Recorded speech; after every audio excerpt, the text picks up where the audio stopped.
Assalamualaikum warahmatullahi wabarakatuh. Perkenalkan, nama saya Nurul Azizah. Saya dari kelas Perbankan Syariah 8. Di sini saya akan membahas tentang instrumen peran pemerintah dalam kerangka ekonomi Islam.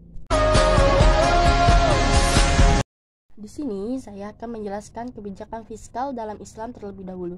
Apa sih itu kebijakan fiskal dalam Islam? Kebijakan fiskal merupakan kebijakan yang dibuat oleh suatu pemerintah untuk dapat mengarahkan ekonomi suatu negara melalui pengeluaran dan pendapatan atau berupa pajak pemerintah.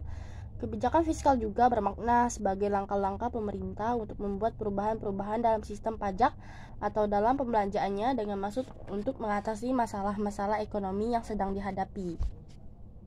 Nah, di sini juga saya akan menjelaskan tentang faktor penentu postur APBN. Nah, faktor penentu postur APBN ini terbagi menjadi 3 bagian, yaitu pendapatan negara, belanja negara, dan yang terakhir pembiayaan.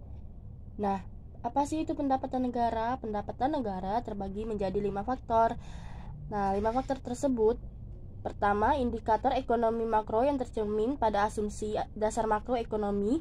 Yang kedua, kebijakan pendapatan negara. Yang ketiga, kebijakan pembangunan ekonomi. Yang keempat, perkembangan pemungutan pendapatan negara secara umum. Dan yang terakhir, kondisi dan kebijakan lainnya. Contohnya, target penerimaan negara dari SDA migas turut dipengaruhi oleh besaran asumsi lifting minyak bumi, lifting gas, ICP, dan asumsi nilai tukar.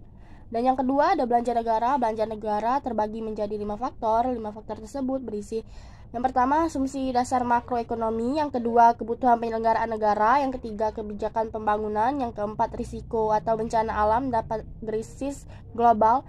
Dan yang terakhir, kondisi dan kebijakan lainnya. Contohnya, besaran belanja subsidi energi dipengaruhi oleh asumsi ICP, nilai tukar, serta target volume BBM bersubsidi. Yang ketiga ada pembiayaan. Pembiayaan terbagi menjadi 3 faktor. Yang pertama ada asumsi dasar makroekonomi, yang kedua ada kebijakan pembiayaan, dan yang terakhir kondisi dan kebijakan lainnya. Di sini saya juga akan menjelaskan tentang tujuan kebijakan moneter.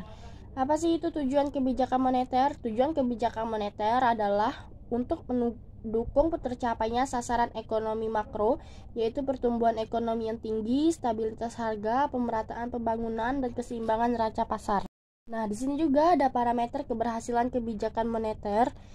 Nah, keberhasilan kebijakan moneter ini ada 3 tujuan.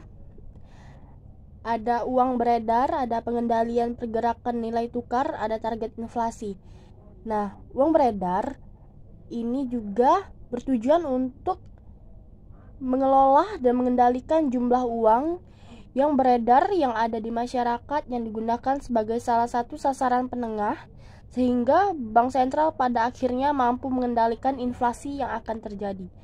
Yang kedua, ada pengendalian pergerakan nilai tukar. Kebijakan moneter juga bertujuan untuk mengendalikan pergerakan nilai mata uang atau kurs, khususnya nilai mata uang domestik terhadap sejumlah mata uang dari berbagai negara, terutama negara besar, karena nilai tukar yang terkendalikan akan berkontribusi kepada laju inflasi yang rendah. Yang ketiga ada target inflasi. Tujuan target inflasi terdapat menetapkan dan mencapai sejumlah target inflasi yang akan dilakukan dalam jangka pendek dan menengah, serta komitmen yang digunakan untuk mencapai batas stabilitas harga sebagai tujuan utama atau jangka panjang.